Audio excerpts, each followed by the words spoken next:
चलो हेडिंग लिखो, शून्य कोटि की अभिक्रिया।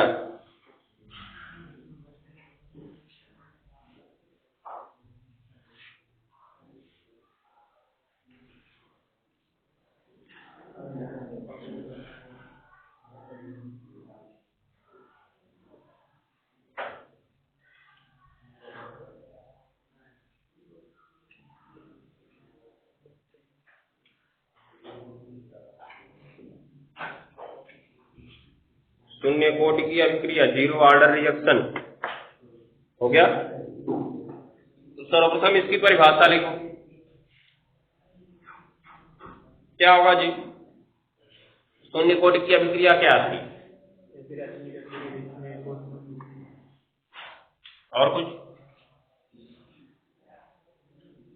शून्य कोटि की अभिक्रियाओं का वेग हम कुछ इस प्रकार से पढ़े थे,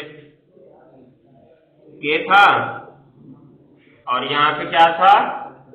अभिकारक। अभिकारकों की घात क्या लगा होता था? शून्य। इसका मतलब जिसकी घात जीरो लगा वो खत्म, तो वेग बराबर के बचाना, दिखाई दे रहा है?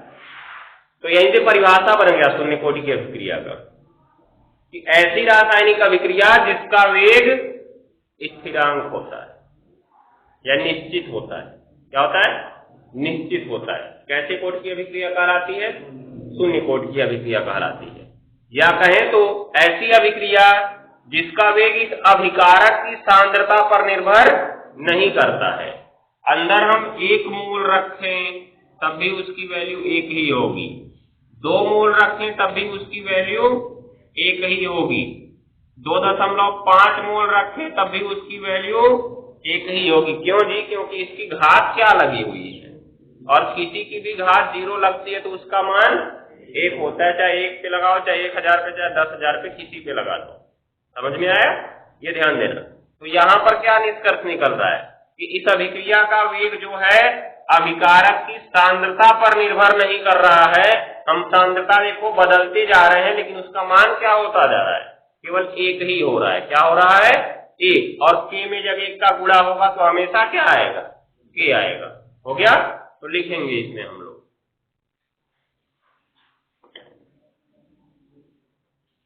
ऐसी रासायनिक अभिक्रिया, ऐसी रासायनिक अभिक्रिया जिसका वेग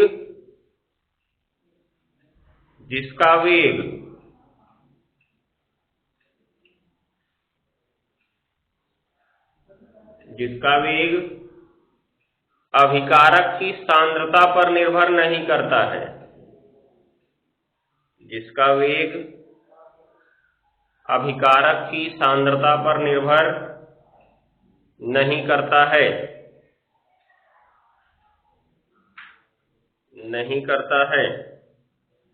शून्य कोटि की अभिक्रिया कहलाती है।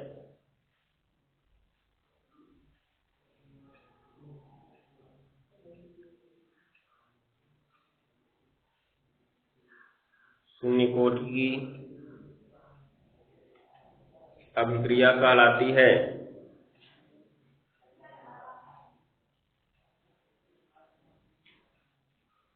हो गया?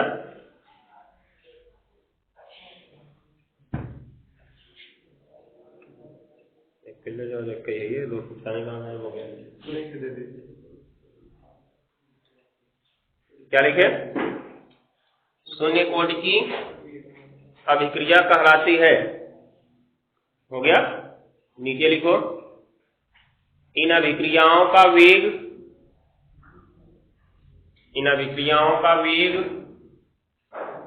निश्चित होता है,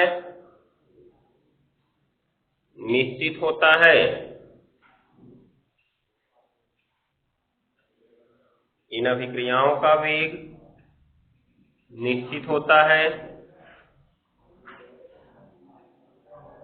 हो गया जी? इन अभिक्रियाओं का वेग निश्चित होता है तथा वेग स्थिरांक k के बराबर होता है, तथा वेग स्थिरांक k बराबर होता है।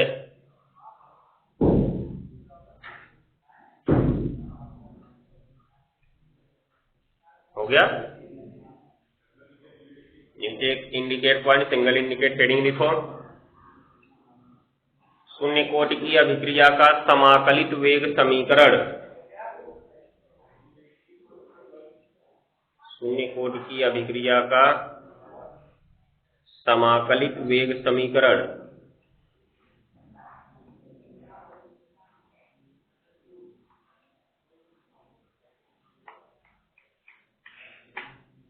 हो गया। तो अब देखो,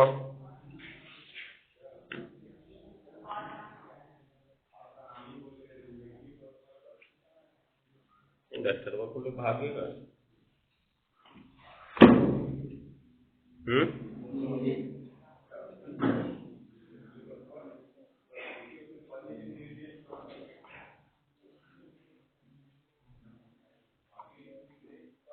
अब ध्यान दो, माना एक शून्य कोटि की अभिक्रिया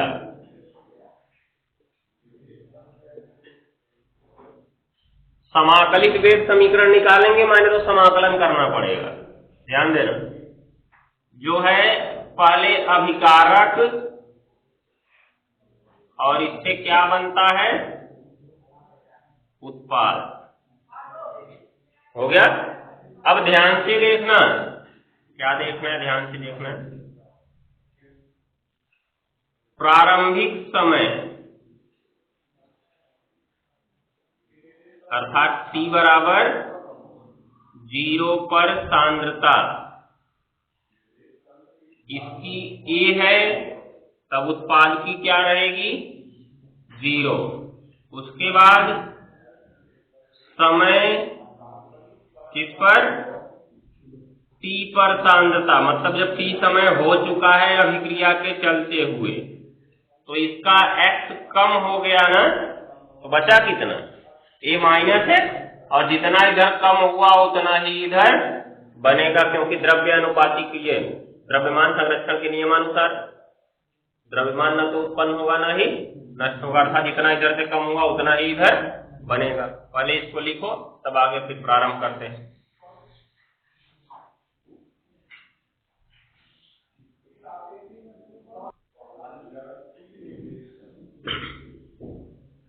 अब ध्यान देने वाली बात है,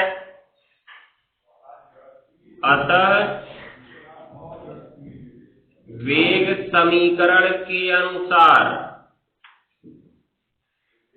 किसके अनुसार जी, वेग समीकरण कहें या तो वेग नियम कहें, दोनों बात एक ही है। ठीक, वेग r बराबर क्या सूत्र बनेगा, k इंटू अभिकारक की सांद्रता की घात कितना, n। तो वेग समीकरण है हमारा ना, r बराबर k इंटू अभिकारक की सांद्रता की घात n है ना। वेग का सूत्र हम लोग क्या निकाले थे, हम लोग t समय पर निकाल रहे हैं, अर्थात तात्कालिक वेग निकाल रहे हैं, औसत वेग तो निकाल नहीं, तात्कालिक वेग निकाल रहे हैं। तात्कालिक वेग का सूत्र क्या बनवाए थे, dx dt। अरे r की जगह यहाँ पे x परिवर्तन हो रहा है ना सांद्रता का, तो dx dt, r तो प्रदर्शन था, उसका सूत्र उसका जाके देखना ध्यान से, dx dt ही बनवाए, बराबर k इंटू, ये हम वेग समीकरण के अनुसार आधा छोड़ दिए, t समय पर अभिक्रिया का वेग, ये होगा पूरा। तो हम किस पर वेग निकाल रहे हैं, t समय पर। अब t समय पर अभिक्रिया का वेग r बराबर k इंटू अभिकारक की सांद्रता की घात n। तो ध्यान से देखो, वेग का तो सूत्र हमने देखा dx dt, क्योंकि t समय तक यह कम हो चुका था। हो गया कि नहीं हो गया। उसके बाद देखो, ये तो k ही रहेगा, अभिकारक की सांद्रता कौन सी रखेंगे, अभिकारक की तो दो सांद्रता बताए हैं, लेकिन पहली सांद्रता प्रारंभिक समय अर्थात t बराबर किस पर है, 0 पर है। हम वेग कहां पर निकाल रहे हैं, तो समय t कहां है, नीचे वाला है ना, और समय t पर अभिकारक की सांद्रता क्या हो चुकी है, a माइनस x, उस समय उत्पाद की सांद्रता क्या हो चुकी है, x। तो हमें उत्पाद से मतलब नहीं है, हमें किससे मतलब है, अभिकारक से। तो अभिकारक की सांद्रता क्या हो चुकी है t समय पर, a माइनस x, दिख रहा है, ध्यान दिए रहना, a माइनस x, और n की वैल्यू क्या रख दोगे जी, क्यों रखोगे, क्योंकि अभिक्रिया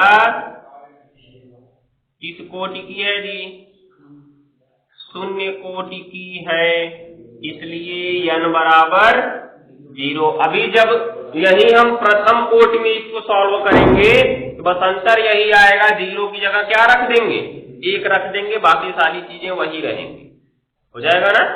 तो ध्यान दिए रहना, यहां ध्यान देते तो प्रथम कोटि वाला आसानी से समझ जाओगे।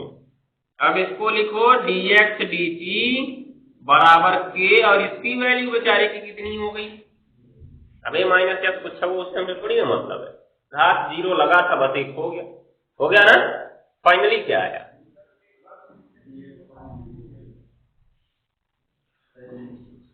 dx बराबर k इंटू dt आ गया, दिखाई दे रहा है ना, दिख रहा है? अच्छा यहाँ पे यहीं परेशान हो तुम, चलो ठीक है, यहाँ सही कर देते हैं। अब देखो ये समाकलित वेग समीकरण है, नहीं, ये अवकल समीकरण है, अर्थात अवकलित वेग समीकरण है। क्या है, अवकलित वेग समीकरण। हमें पता करना है समाकलित वेग समीकरण, माने तो दोनों का समाकलन करना पड़ेगा। क्या करना होगा, समाकलन करना पड़ेगा, तो दोनों पक्षों का किसके सापेक्ष, किसके सापेक्ष समाकलन में सापेक्ष नहीं देखना है, यहाँ dx और dt दोनों दिख रहा है ना, dx वाले का अपने आप x के सापेक्ष होगा और dt वाले का अपने आप t के सापेक्ष होगा। तो यहाँ पे सापेक्ष हम नहीं खोजते हैं कि x के सापेक्ष करना है कि y के सापेक्ष करना है, ठीक है।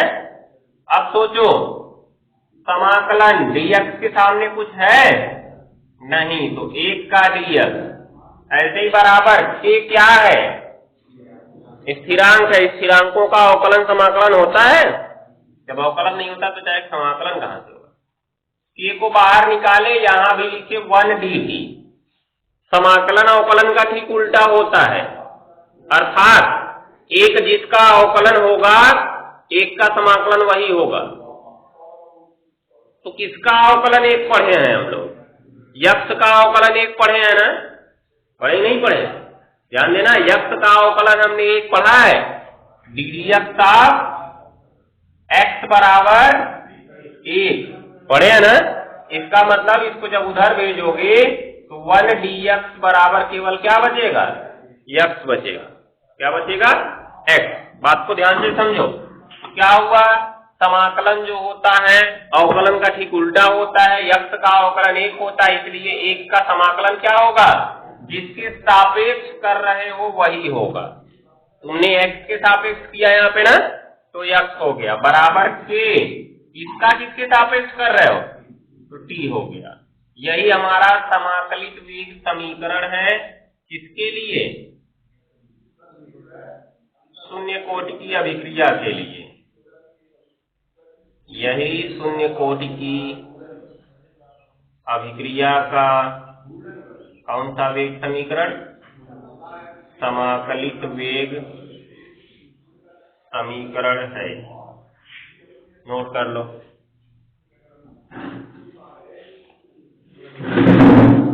अभी ऐसा ही समाकलित वेग समीकरण प्रथम कोटि के लिए निकाला जाएगा, और वो इम्पोर्टेंट होता है। क्यों इम्पोर्टेंट होता है, क्योंकि देखो यहाँ पे तुम्हें a माइनस x मिलने वाला है, मिलेगा, a माइनस x मिलने से समाकलन बड़ा हो जाता है, इसलिए प्रथम कोटि वाला भी प्रूफ बढ़ा जाएगा, ध्यान दिए रहना।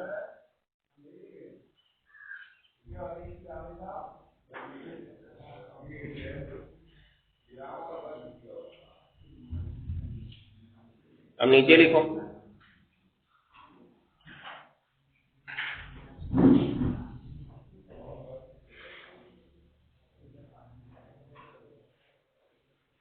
एक इंडिकेट पॉइंट, सिंगल इंडिकेट लिखना।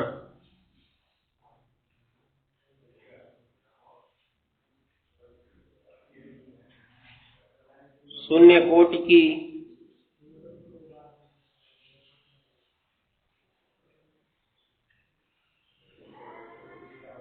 एक काम करो, एक चीज अभी गलत की है।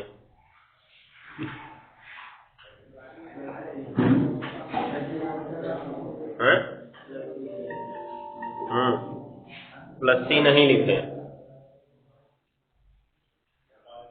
प्लस सी छोड़ दिए, जबकि समाकलन का यह निश्चित नियम है।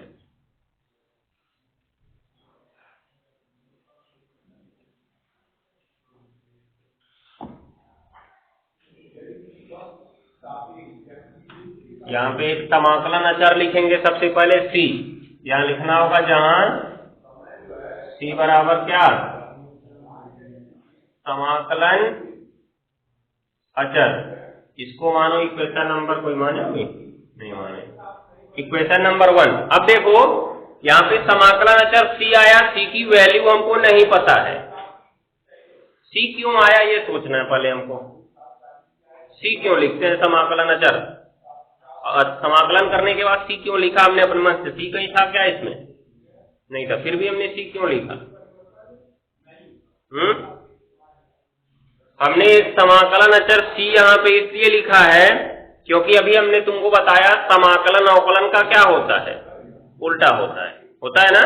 और जब मान लो ये अवकलन करके इतना प्राप्त किया गया होगा, हो सकता है कि इसमें कुछ अचर पद प्लस में रहा हो, और उस अचर पद का अवकलन करने के बाद क्या हो जाता है, शून्य हो जाता है।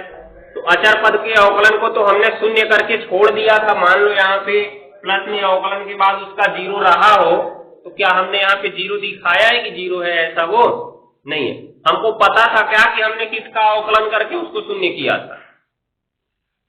जब तुम किसी भी फलन का अवकलन करते हो, जैसे मान लो अभी हमने तुमको पढ़ाया, ये देखो y बराबर एक्स स्क्वायर प्लस 5, तो तुम लिखते हो dy dx बराबर D D x of x square plus D D x of किसका, 5। मतलब सबके सामने हमने डी डी एक्स लगाया।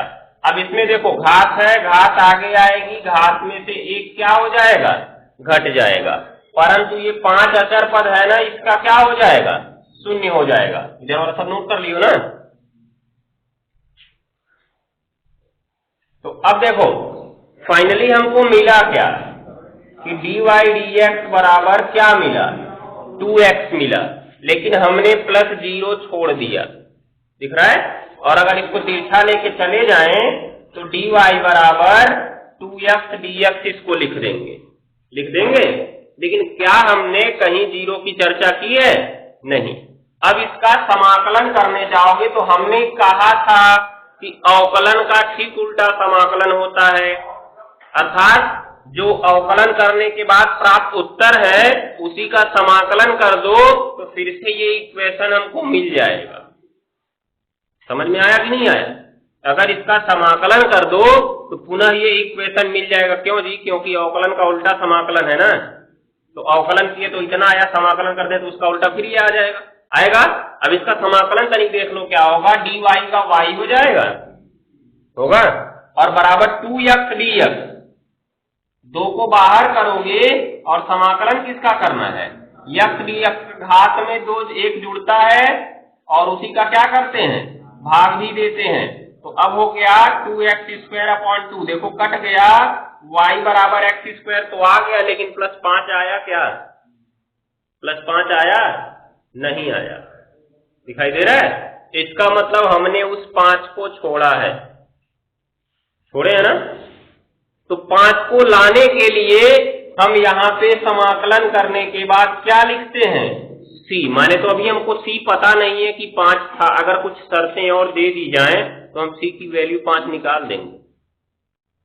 अगर कुछ शर्तें दे दी जाएं, माने तो जैसे कह दिया जाए x, ये y की वैल्यू 1 और x की वैल्यू 2, तो हम c की वैल्यू 5 निकाल देंगे।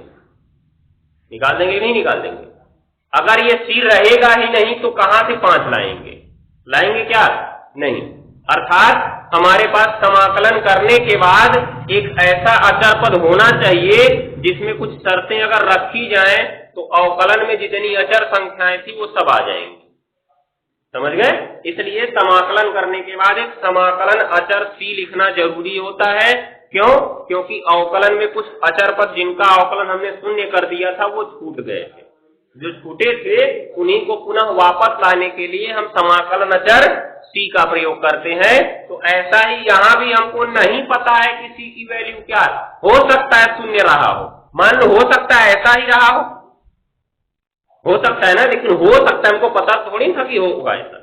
ठीक है, वही हम कंफर्म करने के लिए अब आगे बढ़ेंगे। वो जो उत्तर था हमारा x बराबर kt सही था, इसलिए हम कंफ्यूजन में आके वही लिख दिए थे। उत्तर kt सही था, इसका मतलब c की वैल्यू क्या आई थी, वहां पे शून्य आई, तभी तो सही था हमारा आंसर। अब c की वैल्यू शून्य आएगी तो हम अपने मन से थोड़ी ना कह सकते हैं c की वैल्यू शून्य आएगी। उसके लिए हमारे पास कोई शर्त होनी चाहिए जो सवाल से मिलेगी। ये तो हमने ले लिया, ये वाला बचा ना, बचा कि नहीं बचा? जब t बराबर 0 था तब x क्या था बताओ? जब t 0 था तो x था हमारे पास? नहीं था। इस x की वैल्यू उस समय क्या थी? 0 थी। ठीक है, तो हमने यही चीज यहाँ पे समझाया ना कि अगर कुछ शर्तें हमको दे दी जाए तो हम c का मान निकाल देंगे। निकालेंगे नहीं निकालेंगे? यहाँ पे c की वैल्यू रखे, जब हम x का मान 5 निकाल सकते हैं तो वैसे ही यहाँ पे बाकी की वैल्यू रख के c की वैल्यू हम निकाल सकते नहीं निकाल सकते? शर्त लेकिन पता होनी चाहिए। वो शर्त यहाँ से हमको मिल रही है कि जब समय t बराबर 0 था, अर्थात हम प्रारंभ में थे, जब अभिक्रिया के प्रारंभ में थे तो कुछ उत्पाद बनेगा। अभिक्रिया लेके अभी तुम शुरू ही नहीं किए हो तो कुछ उत्पाद बना रहेगा नहीं। इस स्थिति में ये वाला देखो उत्पाद हमने क्या लिखा है? शून्य लिखा है, अर्थात उस x की वैल्यू प्रारंभ में क्या होगी? शून्य होगी। ये चीज को ध्यान देना। ठीक है, तो कॉपी के सबसे ऊपर लिख लो, कॉपी के सबसे ऊपर,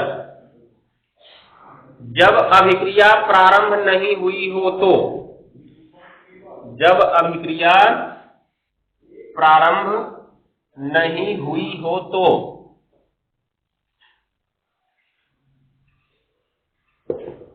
अभिक्रिया प्रारंभ नहीं हुई हो तो समय t बराबर 0 लेते हैं,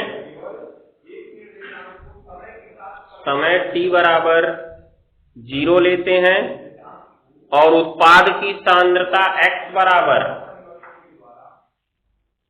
और उत्पाद की सांद्रता यही है ना, देखो यहाँ पे x मिला था हमको, क्योंकि जितना अभिकारक कम होगा उतना ही उत्पाद बनेगा। हम कहें उत्पाद की सांद्रता चाहे अभिकारक की कम हुई सांद्रता, अभिकारक की कम हुई सांद्रता, क्योंकि द्रव्यमान संरक्षण के नियम से अभिकारक जितना कम होगा उत्पाद उतना ही बनेगा। अगर अभिकारक इधर 5 मोल कम हुआ तो उत्पाद इधर 5 मोल ही बनेगा। हो जाएगा? ये चीज को ध्यान देना। लिखो आगे, कहां तक लिखे?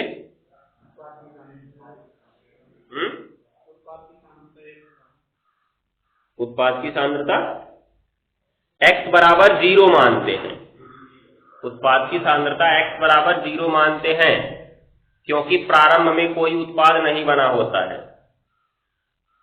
क्योंकि प्रारंभ में कोई उत्पाद नहीं बना होता है। हो गया? तो यही प्रयोग हमें वहां प्रथम कोटि वाले में भी करना है और यहाँ शून्य कोटि वाले में भी करना है, दोनों जगह ध्यान में रखना है।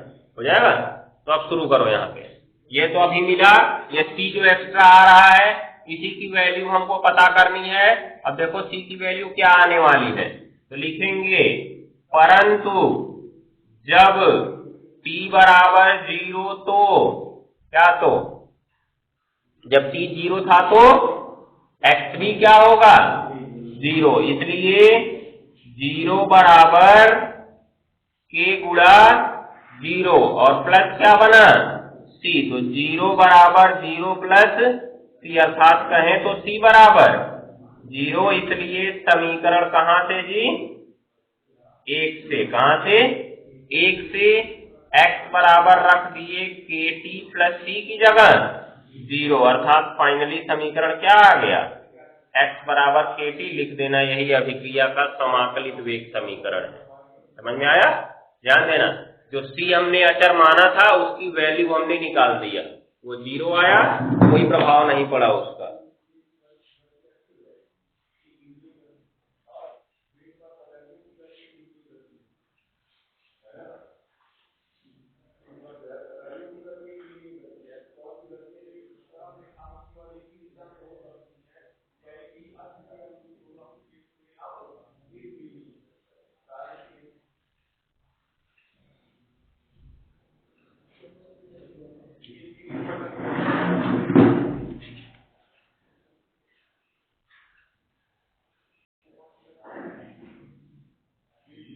नीचे इंडिकेट पॉइंट लिखो, जहां के था क्या जी, जहां के क्या था तो लिखो वेग स्थिरांक के का मात्रक, वेग स्थिरांक के का मात्रक हो गया ना। अब देखो वेग स्थिरांक के का मात्रक कैसे निकलेगा, इसी सूत्र से निकाल सकते हैं, या तो पीछे वाला जो उधर का सूत्र लिखवाए थे, क्या लिखवाए थे, मोल पे लिखवाए थे ना, n-1 लीटर पे, ये मोल पे क्या लिखवाए थे, 1-n, मोल पे n और लीटर पे n-1 और सेकेंड पे -1 लिखवाए थे। वही चीज यहाँ पे हमको ध्यान देना है, क्योंकि पहले इसी सूत्र से ही निकाल लेते हैं। x बराबर हमने क्या देखा, kT, तो x क्या है, सांद्रता का मात्रक बराबर किसका मात्रक, k का मात्रक गुणा किसका मात्रक, समय t का मात्रक। सब पता है तुम्हें, सांद्रता का मात्रक जानते हो, मोल बट्टे लीटर बराबर k का मात्रक निकालना ही है, और गुणा इसका मात्रक सेकेंड, नीचे भेज दो इसको, मोल बट्टे लीटर इंटू सेकेंड, ये किसका मात्रक आ गया, k का मात्रक। तो इसलिए शून्य कोटि की अभिक्रिया के वेग स्थिरांक k का मात्रक बराबर, इसको पढ़ सकते हैं हम, मोल प्रति लीटर सेकेंड, या मोल, इसको नीचे से जब ऊपर ले जाओगे तो घात का चिन्ह क्या हो जाएगा, बदल जाएगा। लीटर को नीचे से ऊपर ले जाएंगे तो लीटर की घात क्या लग जाएगा, किसी के ऊपर कोई घात नहीं, तो एक घात होता है, नीचे से ऊपर ले गए तो माइनस हो गया, और उसके बाद जो सेकेंड है इसके ऊपर भी क्या लग गया, -1 लग गया, हो गया ना। ये प्रकार से इसका मात्रक हो गया। मात्रक याद रखना, ये इंपॉर्टेंट है, नोट करो।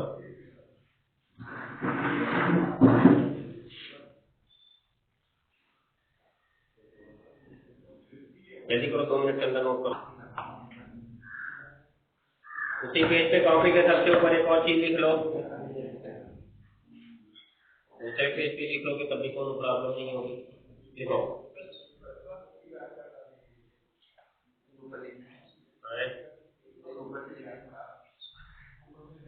उल्टा कर दो ना, ऊपर हो जाएगा। देखो किसी अभिक्रिया में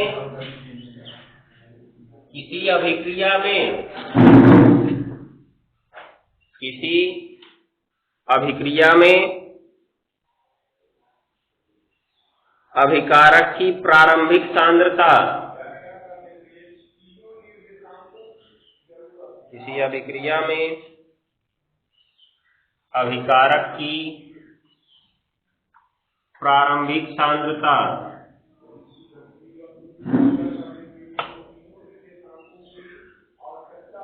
किसी अभिक्रिया में अभिकारक की प्रारंभिक सांद्रता A, small a, small a हो गया ना, तथा t समय के बाद, वो t समय कुछ भी हो सकता है, सवाल में दे देगा 50 सेकंड, 100 सेकंड, 70 सेकंड, ठीक है। t समय के बाद अभिकारक की बची हुई सांद्रता, t समय के बाद अभिकारक की बची हुई सांद्रता a माइनस यक्स, क्यों जी? क्योंकि अभी हमने देखा ना ऊपर कि t समय के बाद उसमें से कितना कम हो गया था, x कम हो गया था, तो बचा कितना, a माइनस यक्स बचा, हो गया ना। तथा लिखेंगे, तथा t समय के बाद अभिकारक की कम हुई सांद्रता को, पहले लिखवाना था, इसके बाद में लिखवाना, चलो। t समय के बाद अभिकारक की कम हुई सांद्रता को x मानते हैं। क्या मानते हैं? x मानते हैं। अब ध्यान देना, ये तीन चीजें इंपॉर्टेंट हैं। एक तुम्हारा प्रारंभिक सांद्रता, दूसरा तुम्हारा बची हुई सांद्रता, और तीसरा तुम्हारा कम हुई सांद्रता या खत्म हुई सांद्रता, ठीक है। ये चीज को ध्यान देना। तो अब लिखोगे हेडिंग नीचे, इंडिकेट हेडिंग, शून्य कोटि की अभिक्रिया की अर्धायु, इंपॉर्टेंट, शून्य कोटि की अभिक्रिया की अर्ध आयु,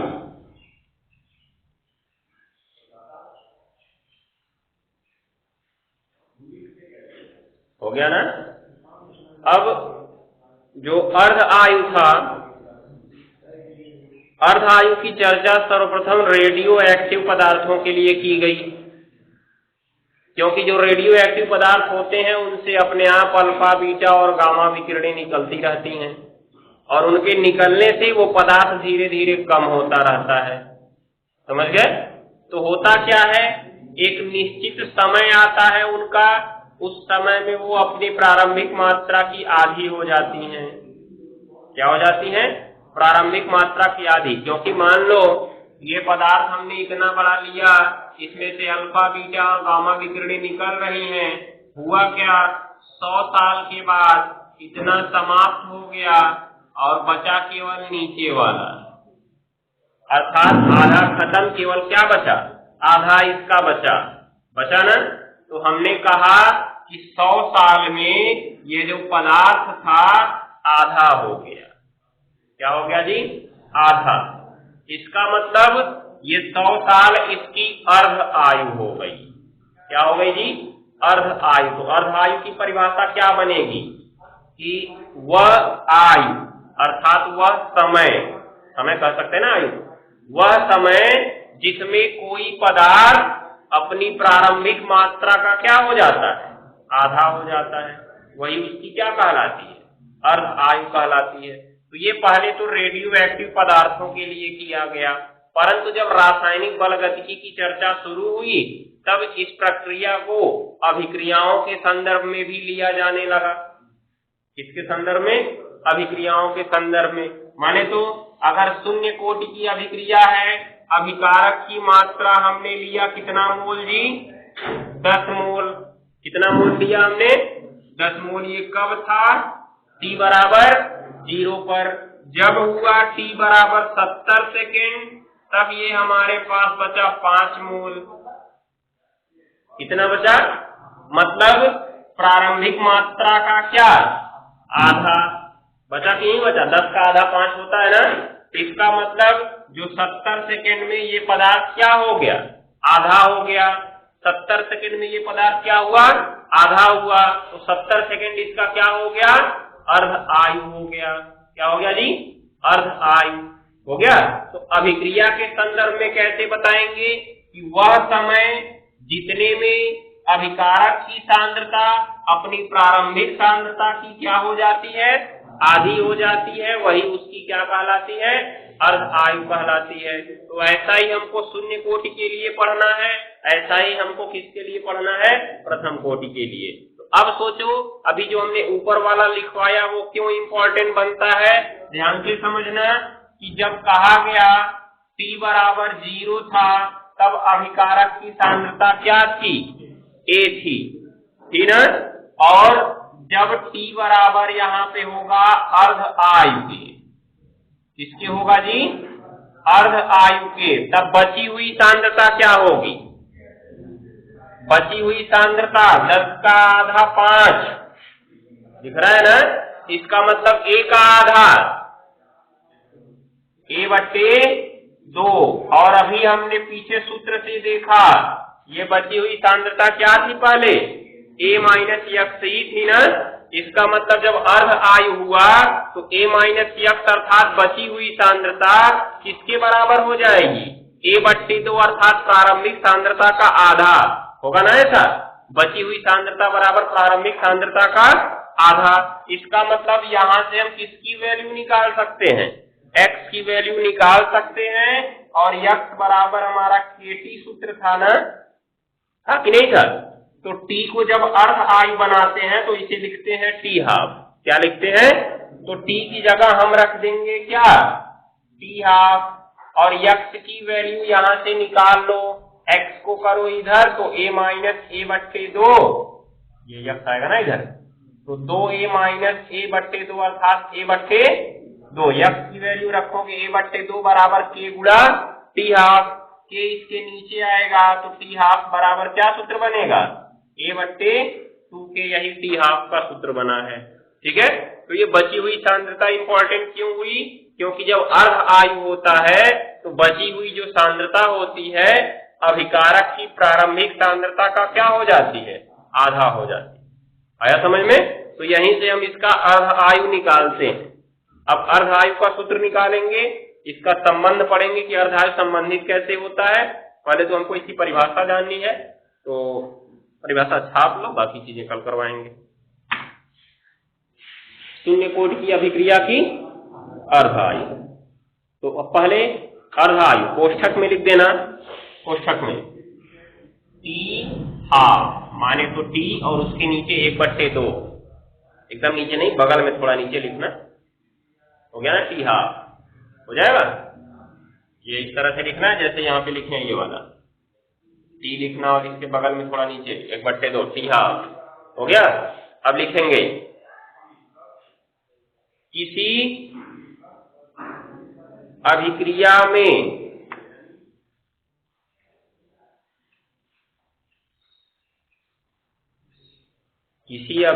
में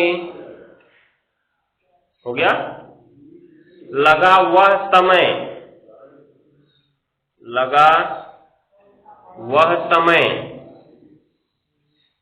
जितने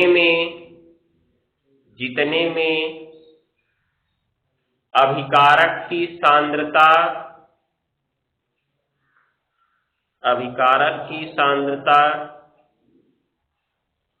उसकी प्रारंभिक सांद्रता की आधी बची रह जाती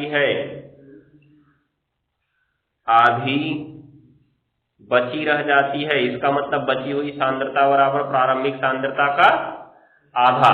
वही यहाँ पे संबंध हमने बनाया ना कि बची हुई सांद्रता का सूत्र क्या जानते हो तुम, A माइनस x, वो क्या है, प्रारंभिक सांद्रता का आधा। कब, जब समय क्या हो, अर्ध आयु हो। तो क्या लिखे, जितने समय में अभिकारक की सांद्रता प्रारंभिक सांद्रता की आधी बची रह जाती है उस अभिक्रिया का अर्ध आयु कहलाता है या कहलाती है, उस अभिक्रिया की अर्ध आयु कहलाती है।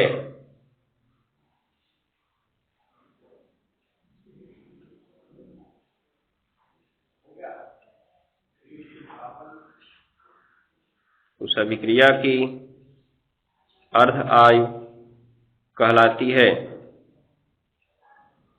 हो गया ना, बस बाकी चीजें कल होंगी।